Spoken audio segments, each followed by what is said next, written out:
انتہائی قابل صد احترام میرے محترم و مکرم معزز سامعین حضرات، رجب کا مہینہ قمری یعنی اسلامی سال کا 7واں مہینہ ہے، اور پھر یہ مہینہ ان 4 مہینوں میں سے ہے جو حرمت والے مہینے ہیں، اور جب یہ حرمت والے فضیلت والے مہینے ہیں تو پھر ان مہینوں میں عبادت کا ثواب بھی زیادہ ہے۔ اللہ تعالیٰ نے سال کے 12 مہینے پیدا فرمائے ہیں، بنائے ہیں، اور ان 12 مہینوں میں سے 4 مہینوں کو عظمت اور حرمت عطا فرمائی۔ سورہ توبہ میں اللہ تعالیٰ ارشاد فرما رہے ہیں، ان عدت الشہور عند اللہ 12 شہرا فی کتاب اللہ یوم خلق السماوات والارض۔ گنتی کے اعتبار سے مہینوں کی تعداد 12 ہے۔ اللہ تعالیٰ ارشاد فرما رہے ہیں اس آیت مبارکہ میں کہ ان 12 مہینوں کو ہم نے زمین و آسمان کی پیدائش سے قبل لوح محفوظ میں درج کر دیا تھا۔ ان میں فرمایا منہا 4 حرم، ان میں 4 مہینے حرمت والے ہیں، زیادہ عظمت والے ہیں۔ ذالک الدین القیم، یہی ہے سیدھا راہ، یہی ہے دین کی سیدھی راہ۔ فلا تظلموا فیہن انفسکم، تم اپنی جانوں پر ظلم نہ کرو۔ اس آیت مبارکہ سے 2 باتیں معلوم ہو رہی ہیں۔ ایک تو یہ بات معلوم ہو رہی ہے کہ قمری اسلامی سال کے جو 12 مہینے ہیں اللہ تعالیٰ نے خود مقرر فرمائے ہیں۔ ان عدت الشہور عند اللہ 12 شہرا، 12 مہینوں کا تعین، یہ جو ترتیب کے اعتبار سے محرم، صفر، ربیع الاول، یہ 12 مہینوں کا تعین اللہ تعالیٰ نے خود فرمایا ہے۔ اور کب سے فرمایا؟ تو فرمایا کہ زمین و آسمان کی پیدائش سے بھی پہلے لوح محفوظ میں ہم نے 12 مہینوں کو ان کے ناموں کے ساتھ درج فرما دیا۔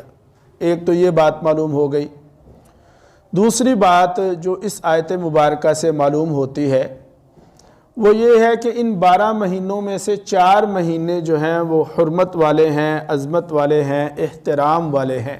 ان 4 مہینوں کو اشہر الحرم، حرمت والے 4 مہینے، جن میں 3 تو مسلسل ہیں، شوال، ذوالقعدہ اور ذوالحج، اور ایک رجب کا مہینہ ہے۔ تو ان 4 مہینوں کو اللہ تعالیٰ نے عظمت اور شرف عطا فرمایا۔ اب ان 4 مہینوں کا تقاضا کیا ہے؟ تو تقاضے کے سلسلہ میں ایک بات کے ضمن میں 2 باتیں عرض کروں گا۔ بات ایک ہے یہ کہ ان 4 مہینوں میں جو عبادت کی جائے گی، ان 4 مہینوں میں جو عبادت کی جائے گی، اس عبادت کا اجر اور ثواب دیگر مہینوں کی بنسبت سوائے رمضان کے زیادہ ہوگا، کیونکہ بالاتفاق رمضان المبارک کی فضیلت تمام مہینوں پر ہے، پھر اس کے بعد یہ 4 مہینے ہیں۔ تو گویا ان 4 مہینوں میں اگر کوئی روزوں کی کثرت کرے گا، نوافل پڑھے گا، صدقہ خیرات کرے گا، یا اسی طرح نیکی کے کام کرے گا، تو دیگر مہینوں کی نسبت ان مہینوں میں اجر اور ثواب زیادہ ہوگا۔ دوسری بات جو میں نے عرض کرنی ہے وہ یہ ہے کہ یہ مہینے، ان مہینوں کے بارے میں فرمایا کہ یہ مہینے حرمت والے ہیں۔ آپ حضرات ذرا لفظ پر توجہ فرمائیں، حرم، حرمت فرمایا، فضیلت والے نہیں کہا۔ یہ نہیں فرمایا کہ یہ مہینے فضیلت والے ہیں، اگرچہ حرمت کا معنی بھی فضیلت ہی ہوتا ہے تقریباً، لیکن لفظ کے انتخاب میں اللہ تعالیٰ نے حرم کا لفظ استعمال فرمایا کہ یہ مہینہ حرمت والا ہے۔ اللہ کہہ سکتا تھا کہ یہ مہینہ فضیلت والا ہے دیگر مہینوں کی بنسبت، لیکن حرمت والا کیوں فرمایا؟ اس کے لیے علماء نے ایک عجیب نقطہ ارشاد فرمایا حرمت کا معنی ہوتا ہے کہ عزت بھی ہو اور احترام بھی ہو، یعنی اس مہینے کی فضیلت بھی زیادہ ہے اور احترام بھی زیادہ ہے۔ لا الہ الا اللہ۔ تو جب حرمت کا معنی کے اعتبار سے یعنی فضیلت بھی دیگر مہینوں کی بنسبت زیادہ اور احترام بھی دیگر مہینوں کی نسبت زیادہ، تو کیا مطلب ہوا پھر اس کا کہ ان 4 مہینوں میں تم عبادت کرو گے تو دیگر مہینوں کی بنسبت اجر زیادہ ملے گا، اور پھر عبادت کے ساتھ ساتھ ان مہینوں کا احترام بھی لازم ہے کہ حرمت والے مہینے ہیں۔ کیا ہے جی؟ احترام۔ تو احترام کے ضمن میں پھر علماء نے لکھا، اور یہ بات نوٹ فرما لیں آپ حضرات، کہ جس طرح ان مہینوں کے اندر نیکیوں کا اجر اور ثواب زیادہ ہے، اسی طرح اگر کوئی ان مہینوں کی بے حرمتی کرے گا، ان مہینوں کا احترام نہیں کرے گا، یعنی کوئی گناہ کا کام کرے گا، کوئی غلطی کرے گا، کوئی حرام فعل کرے گا، تو دوسرے مہینوں کی نسبت گناہوں کی سزا بھی ان مہینوں کی وجہ سے زیادہ ہوگی۔ ایک پہلو تو ہمارے سامنے آ جاتا ہے، ایسی رجب ہوندہ ہے، ایسی بڑا شوق، وہی رجب آ گیا، ہاں روزے رکھنے نے، جناب نوافل پڑھنے ہیں، اچھی بات ہے، لیکن دوسرا پہلو بھی کہ یہ مہینے فضیلت والے ہیں اور حرمت والے ہیں، یعنی دیگر مہینوں کی نسبت ان کا احترام زیادہ ہے۔ گناہ کے کام کسی مہینے کسی دن بھی نہیں کرنے چاہیے۔ کیوں جی؟ یہ نہیں ہے کہ انہاں 4 مہینیاں دی حرمت ہے، انہاں دا احترام کرنا ہے، خیال رکھنا ہے، باقیاں دی خیر ہے، ایسی نہیں۔ کسی وقت بھی نہیں، کسی لمحہ میں، کسی گھڑی میں بھی گناہوں سے ہر وقت بچتے رہنا چاہیے، لیکن اس بات کو میں نے کہا کہ نوٹ کریں، اور یہ نوٹ آف کوشن ہے کہ ان مہینوں میں اگر کوئی گناہ کرے گا، کوئی نافرمانی کرے گا، کوئی حرام کام کرے گا، تو ان مہینوں کی حرمت کو پامال کرنے کا بھی گناہ ہوگا اسے۔ یعنی اب آپ حضرات سمجھ گیا ہوں گے کہ ڈبل گناہ، ایک تو گناہ کا گناہ، جو غلط کام کیا اس کی پاداش، اس کا گناہ، اور دوسرا ان مہینوں کی حرمت کو روندنے اور پامال کرنے کا گناہ۔ تو خیر، اشہر الحرم میں روزے رکھنے کی بھی ترغیب ہے، لیکن اس سلسلہ میں ایک انتہائی اہم بات جو ہے وہ آپ حضرات کی خدمت میں عرض کرنا چاہوں گا۔ سرکار دو عالم صلی اللہ علیہ وسلم کے کسی بھی عمل مبارک میں اصل یہ ہے کہ جو عمل جس حد تک ہو اس کو اسی حد تک رکھا جائے، نہ اس سے کم کیا جائے نہ اس سے زیادہ کیا جائے۔ میری بات آپ سمجھ گئے؟ ایک عمل اگر نفل کی حد تک ہے تو اسے نہ نفل سے بڑھا کر فرض واجب قرار دیا جائے اور نہ نفل سے کم کر دیا جائے، مباح کر دیا جائے اسے، بلکہ آپ صلی اللہ علیہ وسلم سے جو عمل جس حد تک ثابت ہے اس عمل کو اسی حد تک رکھا جائے، یہ ہے دین میں اصل۔ اور یہ تو کہنے کی ضرورت نہیں ہے کہ دین کوئی بھی عمل قبول تب ہوگا کہ جب وہ آپ صلی اللہ علیہ وسلم کے عمل کے مطابق ہوگا۔ کیوں بھائی؟ جہاں اللہ کی اطاعت کا حکم ہے وہاں رسول اللہ صلی اللہ علیہ وسلم کی اطاعت کا بھی حکم ہے۔ اور آپ حیران ہوں گے کہ قرآن مجید میں ایک مقام پر اللہ تعالیٰ نے یہاں تک فرما دیا، مَا نَہَاكُمْ عَنْهُ فَانْتَهُوا، کہ جس کام سے روکتے ہیں رک جاؤ، یعنی جو کرتے ہیں وہ کرو اور جس سے روکتے ہیں اس سے رکو بھی، یعنی اطاعت کے 2 درجے۔ رسول اللہ صلی اللہ علیہ وسلم کی اطاعت کے 2 درجے، کرنا ہے تو جس کا حکم ہے وہ کرنا ہے، اور کہاں تک کرنا ہے؟ جہاں تک کیا اور اس کے بعد روک دیا تو رک جاؤ، یہ ہے اطاعت۔ چنانچہ ایک صحابی سے آپ صلی اللہ علیہ وسلم نے ایک موقع پر ارشاد فرمایا کہ ماہ رمضان کے روزے رکھا کرو۔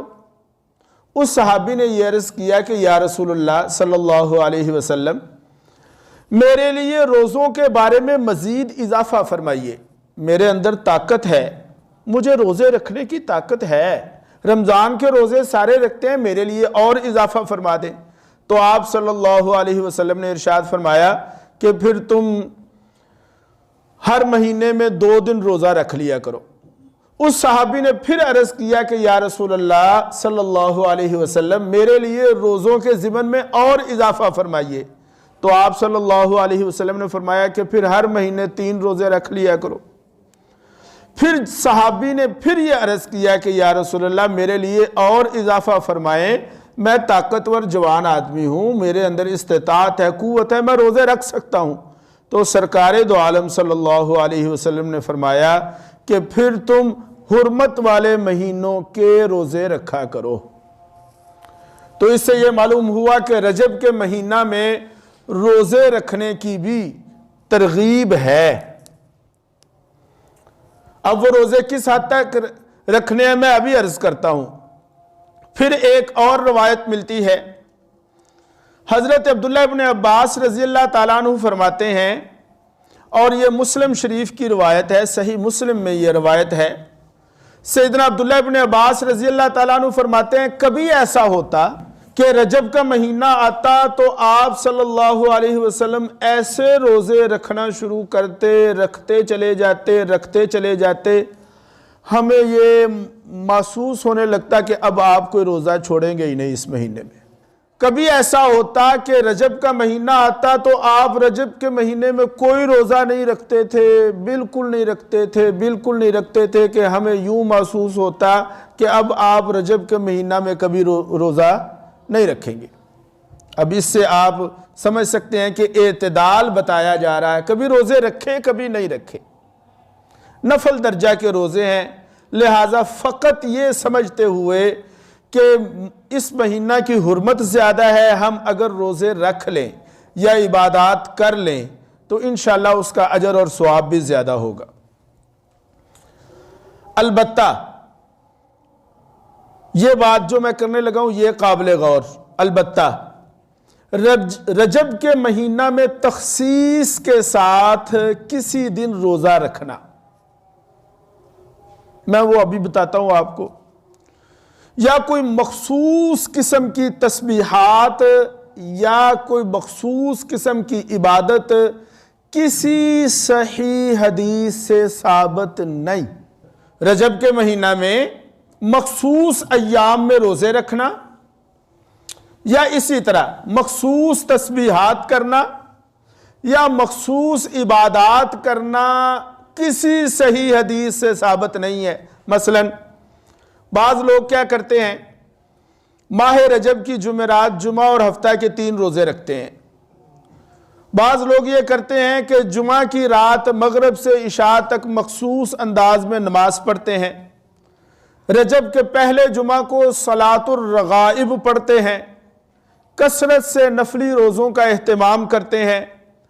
پھر اسی طرح 22 رجب جب آتی ہے تو 22 رجب کو کنڈوں کی رسم ادا کرتے ہیں، اور 27 رجب کو شب معراج تصور کرتے ہوئے اس رات کی عبادت، اس کے اگلے دن کا روزہ، یہ کام کرتے ہیں۔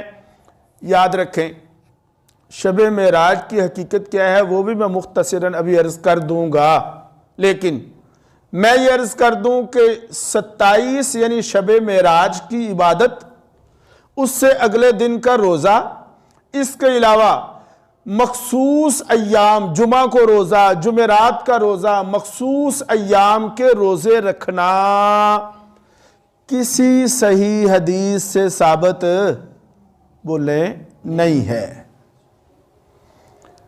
میری بات کو غلط رخ پر نہ لے جائیں، میں پہلے عرض کر چکا ہوں کہ نفلی روزے رکھیں، لیکن ایام مخصوص سمجھنا کہ ان روزوں کے کہ ان دنوں کے روزے لازم ہیں، فرض واجب سمجھنا، یہ بدعت ہے۔ یہ سب امور غیر شرعی ہیں، یہ چیزیں نہ تو رسول اکرم صلی اللہ علیہ وسلم سے، نہ صحابہ سے، نہ قرون اولیٰ کے ادوار میں ہوئیں، اور چونکہ یہ دین میں بعد کی ایجادات ہیں لہٰذا یہ ساری کی ساری بدعات ہیں۔ 27 رجب کے روزے کو لوگ کہتے ہیں ہزارہ روزہ۔ لوگوں کے ہاں یہ تصور ہے کہ جو 27 رجب کا روزہ رکھے گا 1000 سال کے روزوں کے ایویں مل جانا بھائی ثواب۔ کوئی گل ہے یار، کوئی توکے کرو کچھ نہ ہے، ایک دن لب لیا اس دن عبادت کر لیں گے، ساری زندگی دیا نمازاں بھی ہو گئی ہیں، ساری زندگی دے روزے بھی ہو گئے۔ یہ تے بڑا سوکھا کام ہے۔ میرا خیال ہے صحابہ نو بیچاریاں نو نہیں لبا،